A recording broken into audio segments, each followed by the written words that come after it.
Master है कहा कैसे भाई अरे ना छप्पर ना छानी सब कहे लयो घरदानी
बजावत है पर्वत पानी पे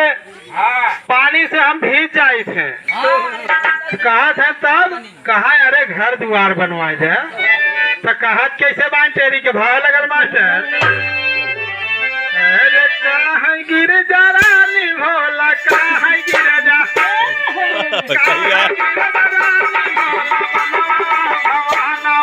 मोहरावई मोहरावई हो मोहरावई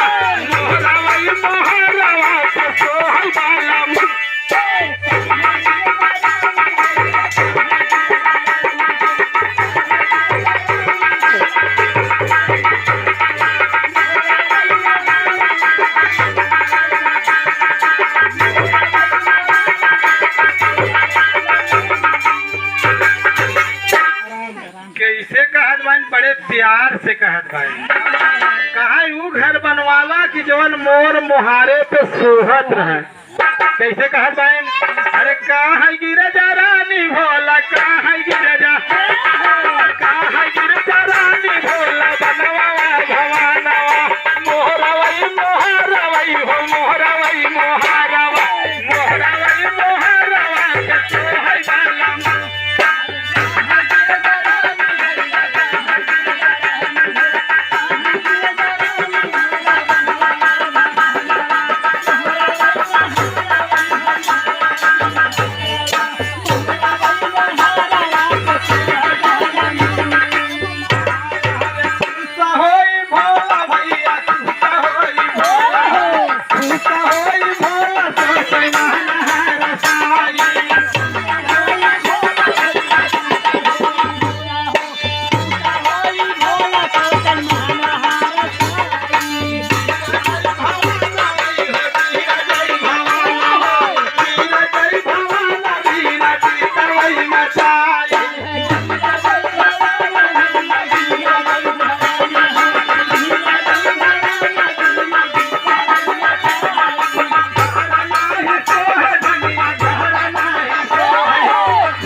भगवान भोले के नाथ कहत बान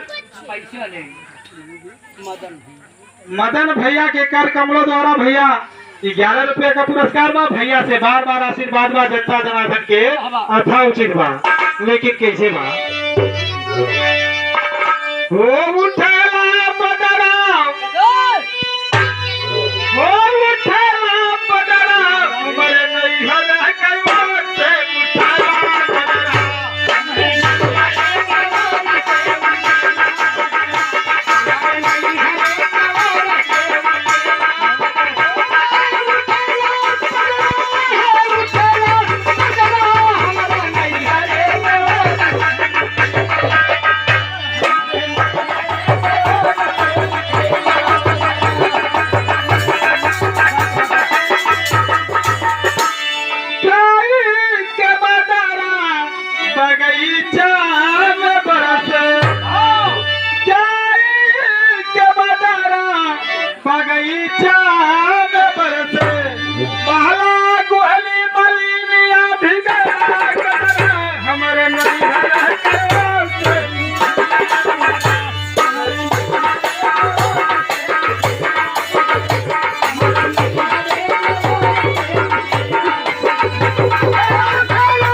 घूम गए घूम गया।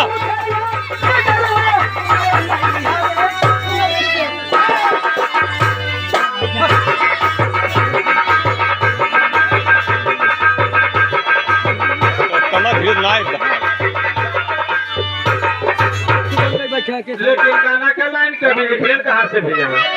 चलो पर्वतवई पे जहाँ छवि छाई कहत बान की घर दुआर न सोए। चलो पर्वते पे जहाँ छवि छाई बा लेकिन पार्वती माता पार्वती कहत कैसे बांध दिया। छीना छीना लाए बाबू छीना छीना छीना छीना सच बोले महाना मर कहाना मोहरा वही मोहरा वही मोहरा वही मोहरा वही मोहरा तो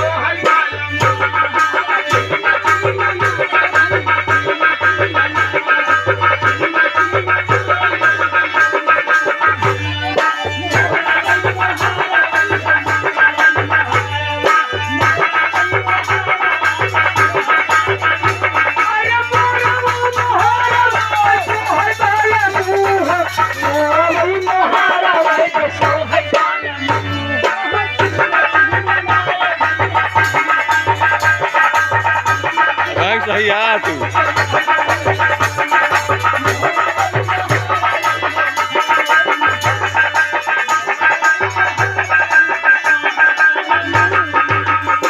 हे भैया छीन छीन सती बोले माना मोर कहनवा मोरवा मोहरवा पे तिरिया हट बहुत खराब होला भैया। बाल हट तिरिया हट अब हर भगवान भोलेनाथ सोचत बान के हट कैसे है घरे बिना। एक कमलेश खलीफा महात्मा सिंघुलपुर की धरती से भैया के कर कमलों द्वारा 20 रुपए का आशीर्वाद मिला बा और भैया से बार बार आशीर्वाद की जरूरत बा जनता जनार्दन के आशीर्वाद। लेकिन कैसे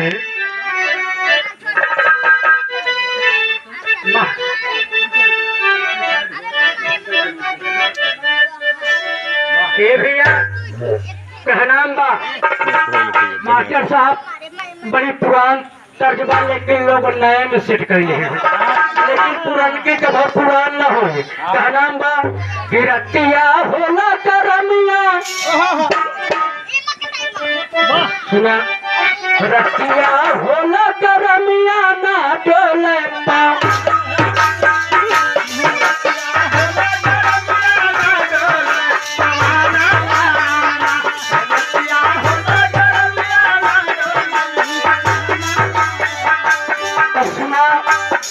महात्मा के लड़की कहलन बड़ा गर्मी होत बा तब महात्मा का कहलन भैया तो पार 5 मिनट कितना लंबा होता ये गर्मी मारे चला गए दोबारा सो गए। अब रात भर इंतजार करते कब अब 5 मिनट कितना लंबा होता कल 5 मिनट में आवत है लेकिन सुना कहलन का माहरे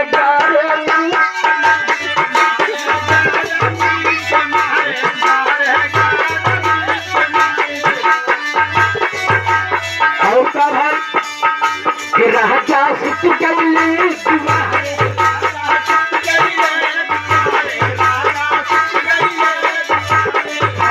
सासू नदिया तुम मारा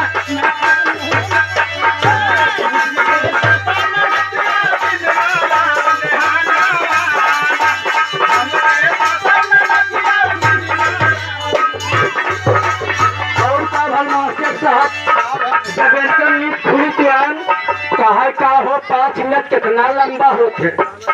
सवेरे आरो था तू कहा का करी गर्मी मारे हम खेतवा में सोई गए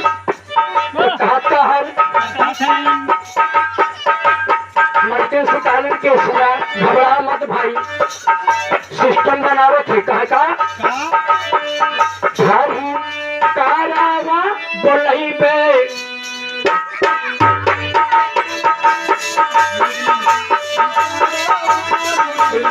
धारी तारावा पुरई पे झूठ पे मीना दिनई पे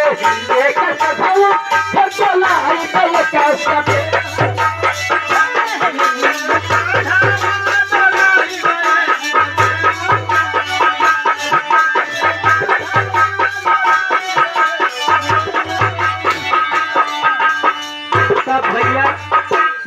शांत बा भावस्थल। लेकिन भैया गाना के लाइन नहीं रहे। छीन छीन सती बोली माना मोर कहनवा मोरवा मोहरवा पे। भोलेनाथ सोचे तिरिया हट बाल हट बहुत खराब होला भैया। भगवान भोलेनाथ जात कहा बाए जाय भोला ना ये बबुआ जाय भोला जाय भोला अष्टका भात सबलाई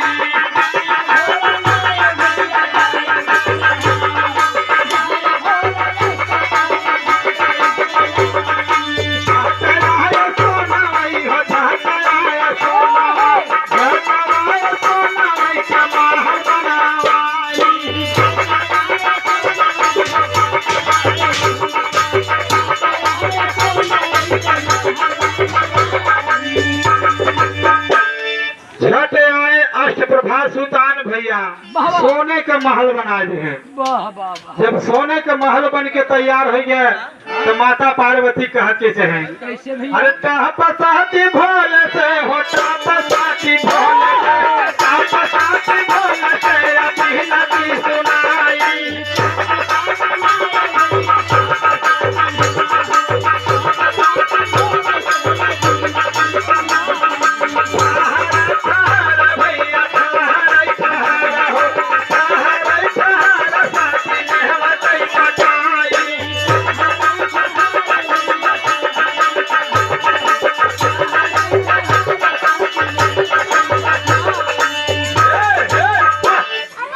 भवन जब बन के तैयार हो गया सोने के तो माता पार्वती कहत बाइन अरे पंडित जी बोला के गिरी प्रवेश कराए थे तब हर नेवता सबके दे दबाए तू हिम बाभन के नेवता दबाए तू बाभन के बा भैया अरे डियर हावन क्या भैया डियर हावन डियर हावन के गिना नेहवतिन बभाना मोहरावई मोहरावई हम मोहरावई मोहरावई मोहरावई कछो है गाला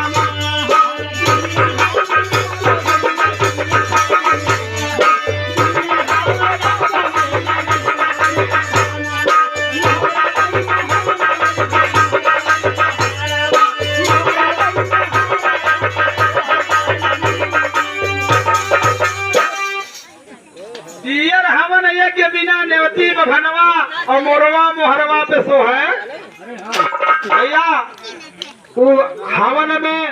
वो पूजा में एक पंडित जी के आवर पाए अरे ढूंढत रहवन ना ये भैया ढूंढत रहवन काठी पत्र कहसा में लियाई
पाए दानपुरा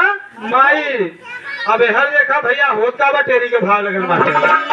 हर धान साथी लाए बबुआ धान साथी सारी पहिरे को हर मोहरावई मोहरावई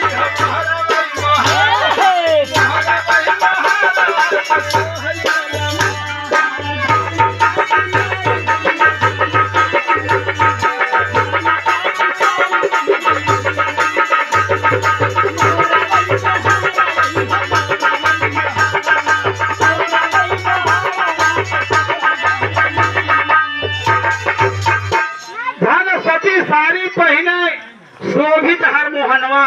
और मोरवा मोहरवा पे सोहर वालू एहर माता जी जब साड़ी पहन के खड़ी भइल भैया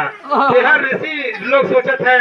कि भवन मांगी बाबा कि नारी मांगी कवन मांग और एहर पंडित जी दूसरे लालच में पड़ा हुआ है तो होता बा भैया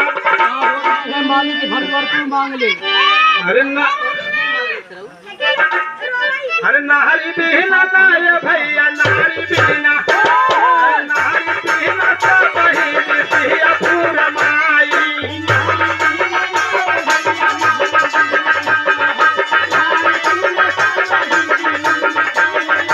अरे पासा भी प्रभाई थे हो पासा भी प्रभाई थे पासा भी प्रभाई थे आशा रही न भाई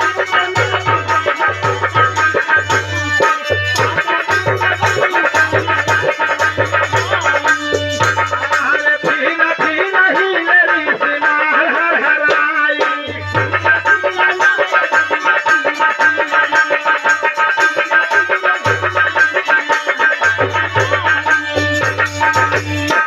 ऋषि लोग भैया जब महलिया में प्रवेश कैलन तो महलिया हरहराए लगे तो होत का बा फिर हिले ऋषि महल हरहराई अरे बेबस भोला ना ये भैया बेबस भोला की रसूला महल यारी आई